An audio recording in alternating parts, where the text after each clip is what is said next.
अस्सलाम वालेकुम दोस्तों, welcome back to Pakistan officers academy और हमारे सीएसएस फुल कोर्स में। दोस्तों, पिछले लेक्चर में हमने एक सॉल्व ऐसे एग्जाम्पल देखा था जिसका टॉपिक था education as the key to national development. उस लेक्चर का मकसद ये था आपको सीएसएस लिखने का step by step practical demonstration मिले। अगर आपने वो लेक्चर अभी तक नहीं देखा तो डिस्क्रिप्शन में लिंक दिया गया है, ज़रूर चेक कीजिएगा।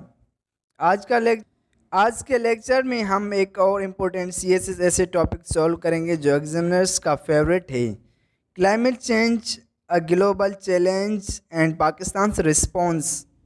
ये ऐसे आपको दिखाएगा कि ग्लोबल इशू को सीएसएस स्टाइल में डिस्कस करना, उसका इंटरनेशनल और नेशनल पर्सपेक्टिव देना और पाकिस्तान स्पेसिफिक पॉलिसीज़ और सॉल्यूशंस हाईलाइट करना कैसे किया जाता है। तो चलो दोस्तों, अब देखते हैं हमारे सीएसएस ऐसे का शॉर्ट और पावरफुल आउटलाइन। यही ऐसे का बैकबोन होती है। एग्जामिनर को दिखाता है कि हमारा थॉट प्रोसेस कितना क्लियर और ऑर्गेनाइज्ड है। तो चलो स्टेप बाय स्टेप समझते हैं कि हर सेक्शन में क्या लिखना है। सबसे पहले आपने लिखना है इंट्रोडक्शन। ऐसे की शुरुआत हमेशा एक स्ट्रॉन्ग और इंगेजिंग इंट्रो से होती है। यहाँ शॉर्ट ओवरव्यू दो, क्लाइमेट चेंज क्या है, क्यों हो रहा है और क्यों ये आज के दौर में सबसे बड़ा ग्लोबल इशू है। एक कोट या रिसेंट एग्जांपल से स्टार्ट करो ताकि रीडर का इंटरेस्ट तुरंत डेवलप हो जाए। फिर उसके बाद आपने लिखना है understanding climate change as a global phenomenon. सबसे पहले समझो कि क्लाइमेट चेंज होता क्या है। सिंपल वर्ड्स में ये लॉन्ग टर्म टेम्परेचर और वेदर पैटर्न्स का चेंज है। कॉजेज़ बताओ, जैसे कि deforestation, green house gases, industries और फॉसिल फ्यूल्स। फिर ग्लोबल इफेक्ट्स लिखो, rising heat, melting glaciers, floods and droughts. ये पोर्शन कॉन्सेप्चुअल क्लियरिटी के लिए होता है। फिर आपने लिखना है why climate change is a global challenge. ये सिर्फ इन्वायरमेंट का इशू नहीं, ये फूड, वाटर, हेल्थ और इकोनॉमी सब को इफ़ेक्ट करता है। क्रॉप्स फेल होते हैं, वाटर स्केर्सिटी बढ़ती है, डिजीज़ और माइग्रेशन प्रॉब्लम्स क्रिएट होते हैं, रिसोर्सेज पर कॉन्फ्लिक्ट्स भी बढ़ रहा है। ये पार्ट बताता है कि प्रॉब्लम कितनी इंटरकनेक्टेड हैं। फिर आपने लिखना है Pakistan vulnerability to climate change. अब फोकस लाते हैं पाकिस्तान पर। पाकिस्तान टॉप 10 उन कंट्रीज़ में आता है जो क्लाइमेट चेंज से सबसे ज़्यादा इफ़ेक्ट हो रहे हैं। फ्लड्स, ग्लेशियर्स मेल्ट और एक्सट्रीम वेदर यहाँ रूटीन बन चुके हैं। एग्रीकल्चर और इकोनॉमी दोनों हाई रिस्क पर हैं। ये सेक्शन एग्जामिनर को पाकिस्तान स्पेसिफिक अंडरस्टैंडिंग दिखाता है। फिर आपने लिखना है Pakistan response to climate change. अब देखते हैं पाकिस्तान ने क्या एफर्ट्स किए। National climate change policy, billion tree tsunami, green Pakistan programme, ये सब पॉजिटिव स्टेप्स हैं। रीन्यूएबल एनर्जी प्रोजेक्ट्स जैसे सोलर और वाइंड फार्म्स का भी जिक्र ज़रूर करो। और इंटरनेशनल लेवल पर पाकिस्तान के रोल का मेंशन, जैसे पेरिस अग्रीमेंट और SEOP कॉन्फ्रेंसेस। फिर आपने लिखना है challenges in Pakistan climate response. Efforts के बावजूद रिजल्ट्स लिमिटेड क्यों हैं। सबसे पहला इशू फंडिंग और रिसोर्सेज की कमी। दूसरा, गवर्नेंस और इम्प्लीमेंटेशन वीक हैं, पॉलिसीज़ बनाते हैं लेकिन फॉलो अप नहीं होता। और तीसरा, पॉपुलेशन ग्रोथ और अर्बनाइजेशन का एक्स्ट्रा प्रेशर। फिर 7वें नंबर पर आपने लिखना है द वे फॉरवर्ड। अब बात करते हैं सॉल्यूशंस की, जो ऐसे का सबसे स्कोरिंग पार्ट होता है।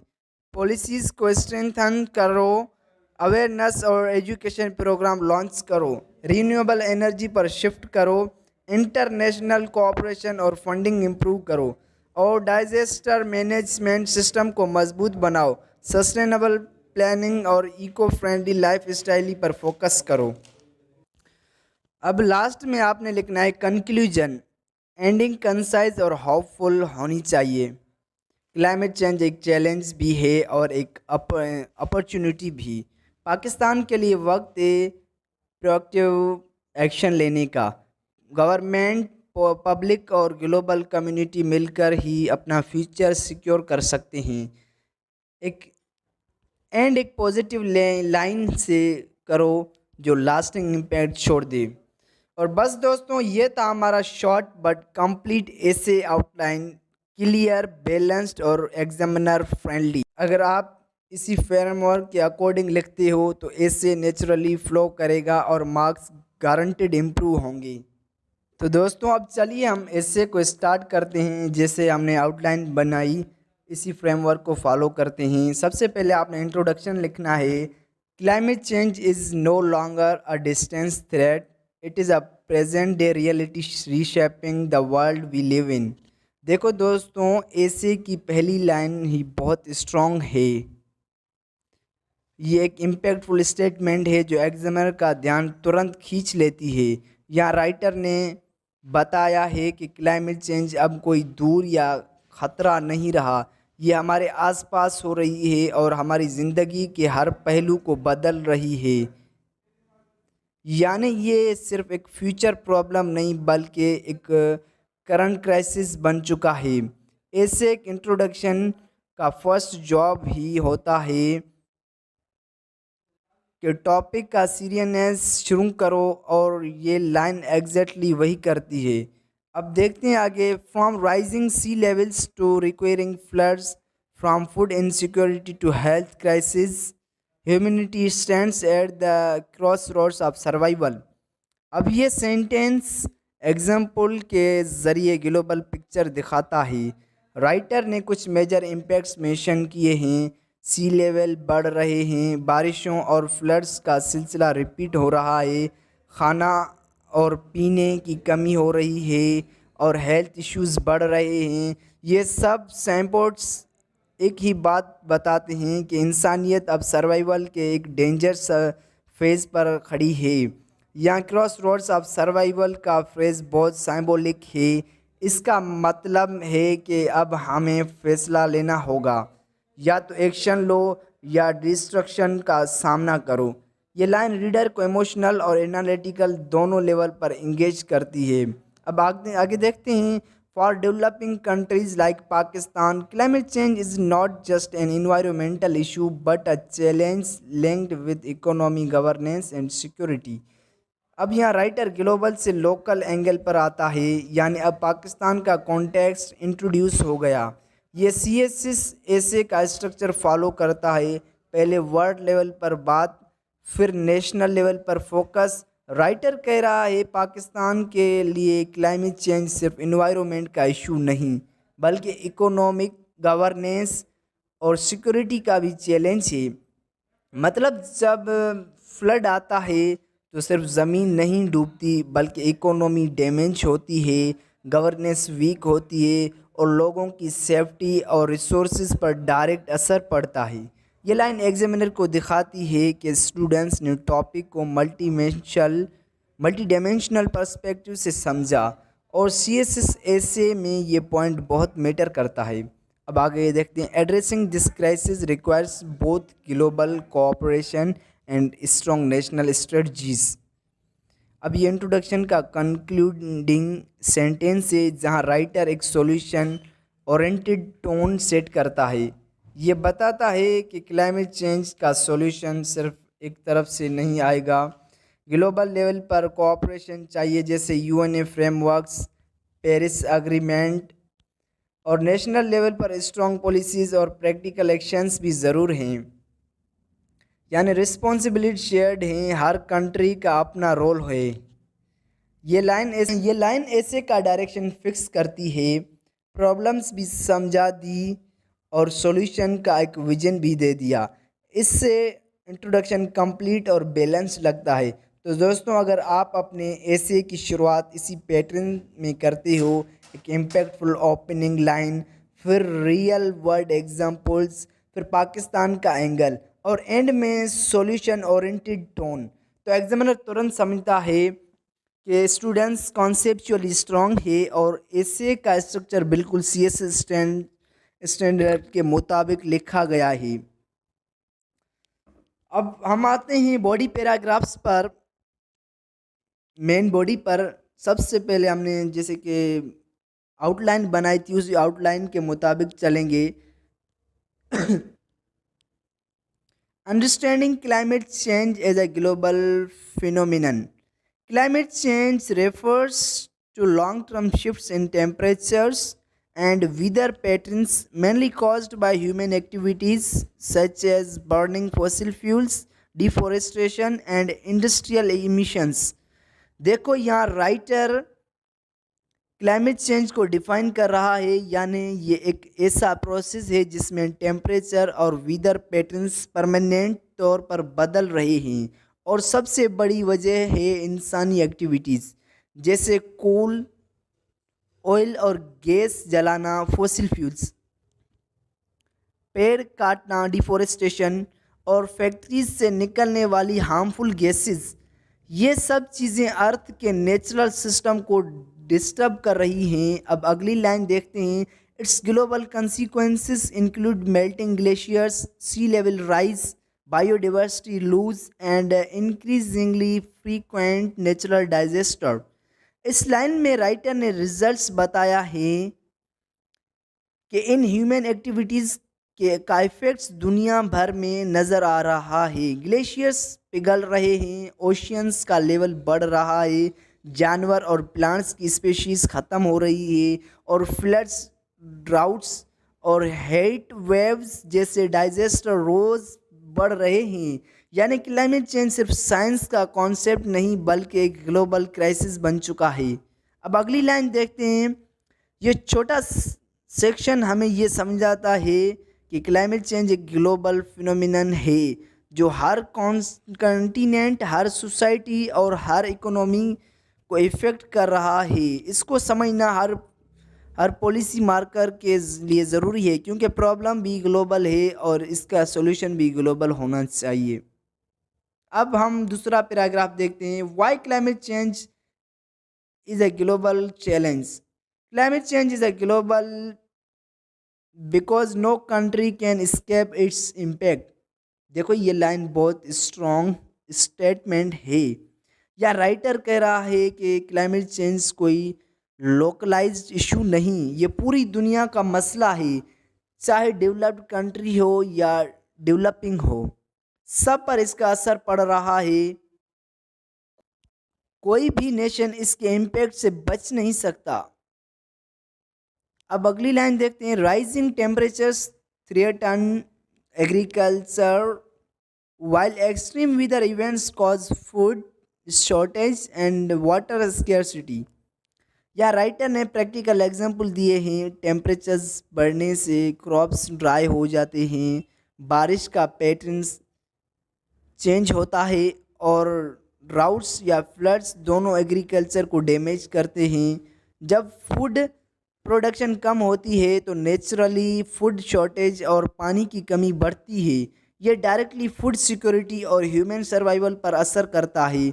अब अगली लाइन देखते हैं। Health crisis, economic instability and forced migration are further consequences there demand urgent collective action. इस लाइन में राइटर ने क्लाइमेट चेंज के इंटरकनेक्टेड इफेक्ट्स बताए हैं।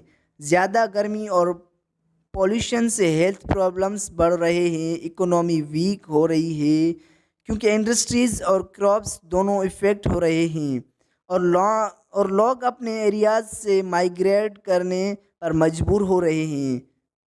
ये सो कॉल्ड क्लाइमेट रिफ्यूज बन सकते हैं। इसीलिए राइटर कह रहे हैं ये प्रॉब्लम सिर्फ एक मुल्क का नहीं बल्कि पूरी ह्यूमैनिटी का चैलेंज है और इसका हल सिर्फ एक ही है, कलेक्टिव ग्लोबल एक्शन। तो ये सेक्शन हमें ये बताता है कि क्लाइमेट चेंज एक इंटरकनेक्टेड चेन रिएक्शन है जो इन्वायरमेंट, इकोनॉमी और सोसाइटी सब को एक साथ इम्पेक्ट करता है। इसीलिए इसे टैकल करने के लिए ग्लोबल कोऑपरेशन और जॉइंट पॉलिसीज़ ज़रूरी है। फिर आपने अगला पैराग्राफ लिखना है। जैसे आउटलाइन में हमने आउटलाइन बनाई थी उसी आउटलाइन को फॉलो करेंगे, इससे हट के नहीं। Pakistan vulnerability to climate change. Pakistan is among the top 10 most climate vulnerable countries in the world. देखो ये लाइन बहुत इंपॉर्टेंट फैक्ट हाईलाइट करती है। ये राइटर कह रहा है पाकिस्तान दुनिया के उन टॉप 10 मुल्कों में शामिल है जो क्लाइमेट चेंज से सबसे ज़्यादा इफ़ेक्ट हो रहे हैं। यानी हमारा मुल्क ऑलरेडी हाई रिस्क जोन में आता है और इसका मतलब है कि हम पर इसका असर और तेज़ होगा। अब अगली लाइन देखते हैं। Recent floods displace millions and cost billions in damage. ये लाइन प्रैक्टिकल एग्जांपल देती है जो रिसेंट रियलिटी को दिखाते हैं। पाकिस्तान के 2022 के फ्लड्स ने मिलियंस लोगों को बेघर कर दिया और इकोनॉमी को बिलियंस ऑफ डॉलर्स का नुकसान हुआ। इंफ्रास्ट्रक्चर, एग्रीकल्चर और हाउसिंग सब तबाह हो गए।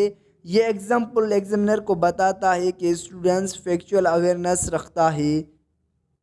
अब अगली लाइन देखते हैं। The melting glaciers in the Himalayas and Karakoram pause threats of water scarcity and glacial lake outburst floods. या राइटर नॉर्थन एरियाज़ का मेंशन कर रहा है जहां हिमालय और कराकोरम रेंज के ग्लेशियर्स तेज़ी से पिघल रहे हैं। इस प्रोसेस से दो खतरे हैं, एक तो फ्यूचर में पानी की कमी, वाटर स्कैरसिटी, और दूसरा sudden glacial lake outburst floods. जैसे नीचे के इलाके बढ़ जाते हैं, यानी लॉन्ग टर्म और शॉर्ट टर्म दोनों प्रॉब्लम्स बढ़ रही हैं। अब अगली लाइन देखते हैं। Agriculture which employs nearly 40% of Pakistan's workforce is severely at risk due to erratic rainfall and rising heat waves. ये लाइन इकोनॉमिक एंगल लाती है। पाकिस्तान का एग्रीकल्चर सेक्टर हमारी इकोनॉमी का बैकबोन है और लगभग 40% वर्कफोर्स इसी सेक्टर में काम करती है। अब क्लाइमेट चेंज एक वजह से बारिश का सिस्टम डिस्टर्ब हो गया है, कभी ज़्यादा बारिश कभी बिल्कुल नहीं। साथ ही गर्मी के इंटेंस वेव्स क्रॉप्स को डैमेज कर रही है। इसका मतलब भी कि फूड प्रोडक्शन और लाइवलीहुड दोनों रिस्क में हैं। अब अगले पैराग्राफ को देखते हैं। Pakistan's response to climate change despite challenges Pakistan has taken notable step. देखो ये लाइन एक पॉजिटिव स्टार्ट है। राइटर कह रहा है कि मुश्किलात के बावजूद पाकिस्तान ने क्लाइमेट चेंज के ख़िलाफ़ कुछ अहम कदम उठाए हैं। यानी हम सिर्फ प्रॉब्लम्स पर फोकस नहीं कर रहे बल्कि सॉल्यूशंस पर भी काम कर रहे हैं। अगली लाइन देखते हैं। The billion tree tsunami project gained international recognition. ये लाइन पाकिस्तान की एक बहुत बड़ी अचीवमेंट बताती है। बिलियन ट्री सोनामी प्रोजेक्ट जो खैबर पख्तूनख्वा से स्टार्ट हुआ था, इन्वायरमेंटल रिस्टोरेशन का एक सक्सेसफुल मॉडल बना। इस प्रोजेक्ट ने डिफोरेस्टेशन कम की और ग्रीनरी बढ़ाने में इंटरनेशनल लेवल पर पाकिस्तान को प्राइज़ दिलाई। यानी ये एक ऐसा एग्जाम्पल है जहां पाकिस्तान ने प्रैक्टिकल और विजिबल एक्शन लिया। अब अगली लाइन देखते हैं। The government has introduced the national climate change policy, invested in renewable energy projects. यहाँ राइटर पॉलिसीज़ और प्लानिंग का जिक्र कर रहा है। नेशनल क्लाइमेट चेंज पॉलिसी का पर्पज़ है कि हर सेक्टर, एग्रीकल्चर, एनर्जी, वाटर और अर्बन प्लानिंग में क्लाइमेट रिजिलेंस लाए जाएं। साथ ही गवर्नमेंट ने रिन्यूएबल एनर्जी जैसे सोलर और वाइंड प्रोजेक्ट्स पर फोकस बढ़ाया है ताकि हम फॉसिल फ्यूल्स पर डिपेंडेंसी कम कर सकें। अब अगली लाइन देखते हैं। And participated actively in global forums like the Paris agreement and COP conferences. ये लाइन पाकिस्तान के इंटरनेशनल कमिटमेंट को हाईलाइट करती है। पाकिस्तान ने पेरिस अग्रीमेंट साइन करके ग्लोबल क्लाइमेट एक्शन का हिस्सा बनने का वादा किया और हर साल इस COP कॉन्फ्रेंसेस में अपनी रिप्रेजेंटेशन दी। इसका मतलब ये है कि पाकिस्तान सिर्फ लोकल लेवल पर नहीं बल्कि ग्लोबल लेवल पर भी अपना रोल प्ले कर रहा है। अब हम अगले पैराग्राफ को देखते हैं, challenges in Pakistan climate response. How ever Pakistan climate initiatives face hurdles. देखो यहाँ राइटर ने एक रियलिस्टिक टोन लिया है, यानी जहाँ हमने पॉजिटिव एफर्ट्स लिए हैं वहाँ कुछ सीरियस चैलेंजेस भी हैं जो प्रोग्रेस को स्लो कर देते हैं। ये लाइन बेसिकली ट्रांजिशन है अचीवमेंट्स से इश्यूज़ की तरफ। अब अगली लाइन देखते हैं, limited financial resources, weak institutional capacity and lack of public awareness hinder progress. इस लाइन में राइटर ने मेन प्रॉब्लम्स पॉइंट आउट किए हैं। सबसे पहला मसला है फाइनेंशियल रिसोर्स का। पाकिस्तान के पास इतना बजट नहीं होता कि लार्ज स्केल क्लाइमेट प्रोजेक्ट्स को इफ़ेक्टिवली रन किया जा सके। दूसरा, इंस्टीट्यूशंस यानी डिपार्टमेंट्स के पास प्रॉपर कैपेसिटी नहीं होती। ट्रेंड स्टॉप कोऑर्डिनेशन और इम्प्लीमेंटेशन वीक होती है। तीसरा, अवाम में अवेयरनेस की कमी। लोगों को क्लाइमेट चेंज के इफ़ेक्ट्स और अपनी जिम्मेदारियों का इल्म नहीं। ये तीनों फैक्टर्स मिलकर प्रोग्रेस को स्लो कर देते हैं। अब अगली लाइन देखते हैं, rapid population growth, deforestation and unplanned urbanisation further exacerbate the problem. या राइटर ने सेकेंडरी इशू बताए हैं जो सिचुएशन को और मुश्किल बनाते हैं। पॉपुलेशन बढ़ने से नेचुरल रिसोर्सेज पर प्रेशर बढ़ता है। पेड़ काटने, डिफोरेस्टेशन से टेम्परेचर और फ्लड्स दोनों बढ़ रहे हैं। और अनप्लान्ड सिटीज़ पॉल्यूशन और वेस्ट मैनेजमेंट प्रॉब्लम्स क्रिएट कर रही है। यानी इन्वायरमेंटल प्रॉब्लम्स के साथ गवर्नेंस इशू भी लिंक्ड हैं। अब अब अगले पैराग्राफ को देखते हैं, the way forward to combat climate change. Pakistan must strengthen its policies, improve governance and involve local communities. देखो ये लाइन डायरेक्शन बताती है। राइटर कह रहा है कि अब हमने सिर्फ बातें नहीं बल्कि स्ट्रॉन्ग और इफ़ेक्टिव एक्शंस लेने होंगे। पॉलिसीज़ को स्ट्रेंथन करना मतलब है कि लॉज और रेगुलेशंस प्रैक्टिकल हों। गवर्नेंस का मतलब है कि इम्प्लीमेंटेशन प्रॉपर और ट्रांसपेरेंट हो। और सबसे ज़रूरी, लोकल कम्युनिटीज़ को इंक्लूड करना, क्योंकि जब तक अवाम इन्वॉल्व नहीं होती कोई प्लान ग्राउंड लेवल पर काम नहीं करता। अब अगली लाइन देखते हैं, investment in renewable energy and sustainable agriculture is crucial. यहाँ राइटर ने दो मेजर सेक्टर हाईलाइट्स किए हैं। रीन्यूएबल एनर्जी जैसे सोलर, वाइंड और हाइड्रो से हम फॉसिल फ्यूल्स पर डिपेंडेंसी कम कर सकते हैं। सस्टेनेबल एग्रीकल्चर का मतलब है मॉडर्न टेक्निक्स एडॉप्ट करना जो पानी और ज़मीन दोनों को बचाएं, जैसे ड्रिप इरिगेशन और क्रॉप रोटेशन। ये दोनों step long term solution provide करते हैं। अब अगली लाइन देखते हैं, international cooperation and climate financing are also necessary for building resilience. इस लाइन में राइटर ने ग्लोबल सपोर्ट पर फोकस किया है। पाकिस्तान अपनी लिमिटेड रिसोर्सेज के साथ सब कुछ अकेला नहीं कर सकता, इसीलिए डेवलप्ड कंट्रीज़ और इंटरनेशनल ऑर्गेनाइजेशन से फाइनेंशियल और टेक्निकल सपोर्ट लेना ज़रूरी है। क्लाइमेट फाइनेंस, टेक्नोलॉजी ट्रांसफ़र और पार्टनरशिप से हम अपनी रेजिलियंस बिल्ड कर सकते हैं। अब अगली लाइन देखते हैं, public awareness campaigns, disaster preparedness and eco-friendly practices can ensure a safer future। यहाँ राइटर ने कंक्लूडिंग एक्शंस बताए हैं। पब्लिक अवेयरनेस कैंपेन्स लोगों के एजुकेटेड करती है। डिजास्टर प्रिपेयर्डनेस का मतलब है कि हम इमरजेंसी सिचुएशंस के लिए रेडी रहें। और इको फ्रेंडली हैबिट्स जैसे प्लास्टिक कम यूज़ करना, रिसाइकलिंग और प्लांटेशन प्रमोट करना, इन सब चीज़ों से हम एक सस्टेनेबल और सेफ फ्यूचर बना सकते हैं। ये था हमारा लास्ट पैराग्राफ। अब हम देखते हैं conclusion. Climate change is a defining issue for our times. देखो ये लाइन एक स्ट्रॉन्ग ओपनिंग स्टेटमेंट है। राइटर कह रहा है कि क्लाइमेट चेंज सिर्फ इन्वायरमेंट का मसला नहीं बल्कि हमारे ज़माने का सबसे बड़ा ग्लोबल इशू है जो हर सोसाइटी, इकोनॉमी और लाइफ सिस्टम को इफ़ेक्ट कर रहा है। यानी ये वो चैलेंज है जो फ्यूचर को शेप करेगा। अब अगली लाइन देखते हैं। For Pakistan it represents both a challenge and an opportunity to pursue sustainable development.